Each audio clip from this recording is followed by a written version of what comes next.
questions, the student launching panel. Some of you may be wondering, what is a student launching panel? Well, these are different South Asian American students that have launched movements on their respective campuses, and it's just my privilege to just talk with them briefly today. So with me today are Jeremy, Sam, and Merlin. So welcome, guys.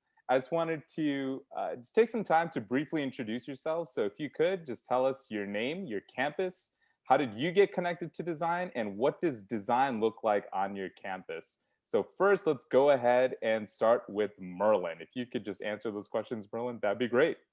Okay, cool.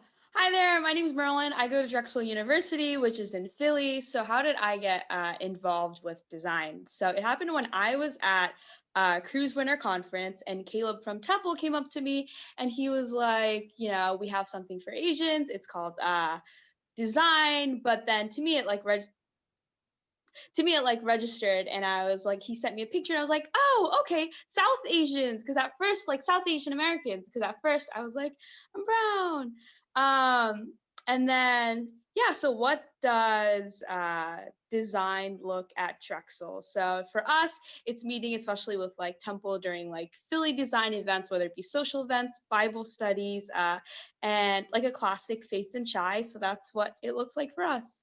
Awesome. Well, thank you so much, Merlin. Thanks for being here. And just like her, this is a winter conference, so hopefully some of you will go away and join a design movement near you. Jeremy, let me just turn it over to you. If you could just answer those questions as well. So I'm Jeremy. I go to Wayne State University in Detroit. I got connected to the design movement because I had a friend at U of M who was really in design. Him and I were really close, and he essentially like pushed and shoved and got me into design. And I don't regret it one bit. I'm very glad he did. I joined really late in the second semester, but Wayne State design is like it's like a family. Like we hang out all the time. We're always joking with each other, always going out getting food. It's 100% of the time so much fun. And it's like one of my favorite things to do. If I'm ever on campus and I'm bored, I'm like texting the group chat. I was like, hey, who wants to get coffee? I need to study and I need a partner. Like it's really tight. Um, yeah, so that's what design movement looks like on our campus. Awesome, Jeremy. Thanks so much. And finally, let me just turn it over to Sam. Sam, if you could answer those questions as well. Yeah, guys. Hi, guys. I'm Sam. I go to the University of Maryland in College Park, and I first got connected to design last March when a spring break trip came to UMD, and we kind of found out what design was about. And so now we become a student org as of last August, and we've been doing pretty much some of the same stuff that Merlin has been doing. We've been having Bible studies every week, and then every month we'll have like a kind of different event. So we've had like Faith and Chais about relationships, a game night, and a movie night also with Design Philly. Awesome. Well, thanks so much. I'm just glad that you guys each connected with design in just a different way. So that's great to hear. So just to start off, let's just start off where we ended. Sam, first question's for you. What was it like to be welcomed into design as someone new, and how did that experience inspire you to be welcoming toward others? I think the first thing I remember just meeting everyone that first time on Saturday at our one day conference was that everyone just wanted to get to know each other. There weren't any cliques, and it was just so easy to connect with everyone. It was so clear that what they were doing, like trying to get to know me and the other new UMD students, wasn't out of obligation or because like they were just here because they had to, but it was really like they genuinely wanted to get to know me and to know my story. And so looking at how I want to welcome others into our chapter of design now, I'm really just looking to make a space like, really, I just want it to be kind of like an open circle. So, like me, Titus, Sandeep, and Sarah, we kind of like started this. And so, like, obviously, like we've known each other for a little bit and we're close because of that. But um, inviting new people in, like, we definitely want to have new people in and also just get to know them and get closer with them as well. Awesome. I like that. I like that phrase, open circle. I meant to steal it and use it in the future as well. So thanks for that. Merlin, let me turn it over to you. Um, what has it been like to start a movement at Drexel University? Yeah, that's a really good question. So I think it's definitely had like some of its highs, but then some of its lows as well. I think like starting any kind of movement on a campus, turnout initially, that can be a little bit of bummer, especially if it's just like Nickerly and I that are at like the Bible studies or at certain events. So at first that was like one of like the low lights. But at the end of the day, when you do have people who come and are surprised that like a organization like design exists and they're very happy about it. They think it's cool that there's sort of that niche for it. That is definitely, one of the highlights at the end of the day you look back at and you're like, it's all worth it in the end. So that has sort of, been one of the highs and sort of one of the lows of starting like design at Drexel. Awesome. Yeah, I mean, I could totally relate to those highs and lows as well, as I'm sure all three of you can. So finally, Jeremy, this is for you. What was compelling to you about going on a spring break trip? And could you briefly explain how that helped you launch a movement? So, somebody told me that I could spend an entire week every single minute with Arpith, and I was like, where do I sign up? But I mean, the real answer is kind of like that, right? Like, I love Wayne State design, and somebody was saying that, hey, here's a campus we can go and share the love. And our launching trip was really just going out there and being like, hey, this is what this movement can look like. This is how amazing this movement is. And so I want to encourage you guys to do the same. You know, get to go out and talk to people, let them know what we do, invite them into UMD's design movement. And that's really what we did. We spent a whole week just talking to people and loving on them. Awesome. Yeah, it's just funny. Sometimes you go in just thinking you're going to hang out with a friend and you come back with the heart for people. So on that note, Sam, do you feel like, spring break trips, especially ones to DC that you've made in the past, do you feel like that's made a difference in your life and in your movement at your campus? And how do you feel like that helps the movement to grow? Yes, like that's a great question. I think that the spring break trip to our campus in March like absolutely helped us just see like exactly what Jeremy was saying, like see what design movements have looked like at other campuses who might have been established a little bit earlier than us, and so that's really just given us like a vision for like what design could be at our campus too. And honestly, like they came down for like about a week. I spent like most of like 4 out of 5 or like 5 out of 6 of the days that they were there, I hung out with them. And like literally by the end of the first day, I was already convinced, and I was like, I definitely want to start one of these here because it was just so it was really just like I found something I never thought I was going to find. Like it hadn't even occurred to me that I would be able to find people who had like both my faith and my culture in common. And once I realized that like this was a place where I could have both of those, I was completely on board. Awesome. No, that's great to hear as well. Totally makes sense.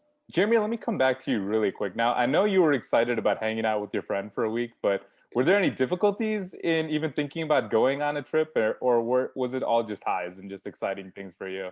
The big thing for me was kind of the extenuating circumstances. Like my dad had lost his job. I had lost a car that I've been driving since I was in high school, and I was using to get to school every day.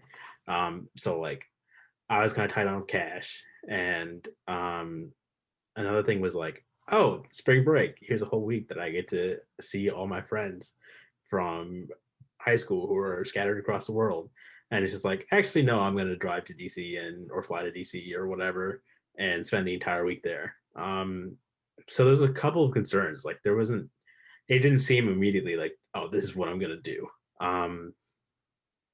But what was excited to me about coming was really, again, like getting to show other people something that was so influential in my own life, in my own experience at Wayne State. Um, so in the end, that cut through everything, right? Like I was like, talked to my mom and she was like, okay, you're really passionate about this. I'll loan you some money so you can go. It all worked out. That's great to hear. And just thank you so much for being transparent with talking to us about, just the lows of your experience as well. Merlin, I know earlier on you had just mentioned that there were highs and lows in your story as well with launching. Um, do you feel like those experiences have really shaped your vision in terms of, how is God really growing your heart to reach out to the Daisy community? And yeah, if you wouldn't mind sharing about that, that'd be great. Either a high or a low, or even both, that'd be great. And how it's really shaped your vision. That's fair. I think how God has helped sort of like shape but also broaden my vision has Mm, been sort of thinking like more outside the box in terms of like, well, maybe not even outside, maybe like looking in this like corner of the box and seeing how like specific of a niche that we really have as South Asian Americans to talk to college Christians who are from the same culture that we are from, that are from, a similar faith as we are, which can be different, which different organizations on campus have that, but it's sort of like the specific niche that we cater to. And I think like that has really helped me, like being able to connect with other South Asian Americans, which I like coming into college. If you told me I would be doing that or anything like this, I would have been like, yeah, okay, cool, sure. I would have been very skeptical, but that's sort of how that like vision, God has sort of like expanded that for me. no, that's beautiful to hear. I like that it's really broadened, right? That's the word that you use, and I like that. That's how you phrased it, right? Like, how does God broaden our vision for others? And even on that same token, I guess I could open it up to any of you to answer that sort of a question, right? So how would you say that you've grown in, just like Merlin said, broadened? You're believing in the gospel more fully through being part of the community at Design Movement.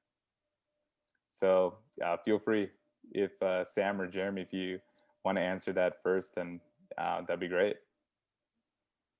Yeah, so one thing I was thinking about with this, like what I think like what has really been emphasized to me since I've been like since I've found like community with the design movement has just been like the relational aspect of like my faith, because I feel like before honestly, like before I was a part of design, like I didn't really have like the strongest like faith communities that I was a part of, like growing up in church. Like I did go to church like every Sunday and everything, but I didn't really feel like I had a community there. And now like finally finding design, like I feel like that's more like that's just been able to like better, I feel like, model like the love Jesus has for us. And it's just been shown to me in like a very real way. Awesome. Yeah, I agree wholeheartedly with that. What I want to say particularly is like the church is supposed to be Christ's bride, right? Like that's how important it is supposed to be in your relationship with Jesus. And design was a community of my peers who had the same context in life that I did, which was something incredibly unique, something that I never really got to have before.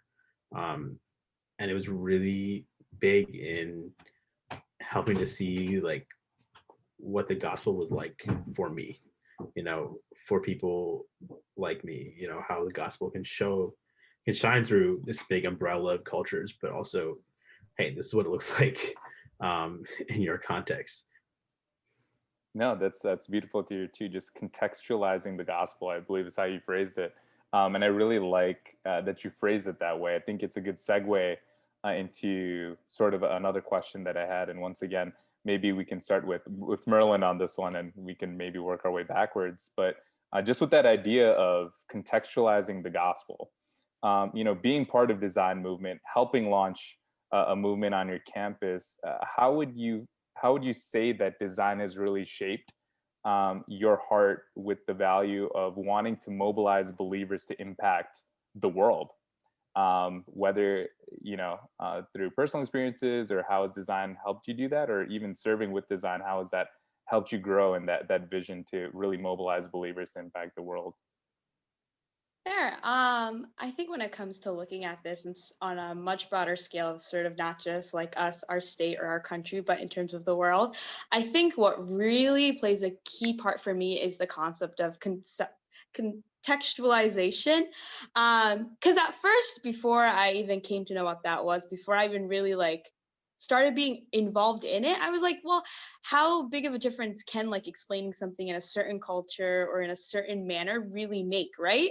So I didn't really understand that at first, but then coming into it and sort of seeing like when things were explained to me sort of from that like South Asian American like background or context, like that was said before, I was like, okay, now I see the difference, and sort of understanding how that can now be applied not only to, you know, South Asian American, but maybe like even like all the other Christian communities out there. So seeing that and seeing that on a broader scale has been what has helped me in terms of going out and thinking about it in like a world scale. Awesome. No, that's great to hear, and I feel like Sam and Jeremy, you guys both probably relate in similar ways to Merlin's answer. Um, so rather than asking you the same question, maybe we could switch it up just a little bit. I know Merlin had answered a question a little bit earlier about, actually it was Sam answered the question a little bit earlier about, you know, feeling welcomed by design, but also using that to welcome others into design. So Jeremy, I'm just curious from your perspective as well, how do you say that you've grown in your ability to welcome others into this community of faith through your experiences? You know, I don't know if I personally have grown, but I do know that I have been better at letting God take the lead, Mm, right? We are told that like we are empowered by God to go and share the gospel.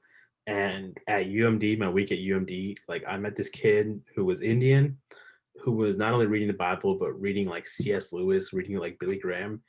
He was not only looking to like learn more about the gospel, but he was seeking to understand it.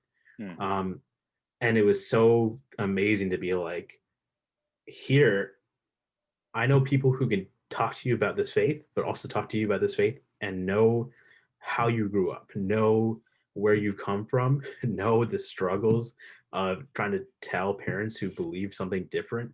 Um, so it's like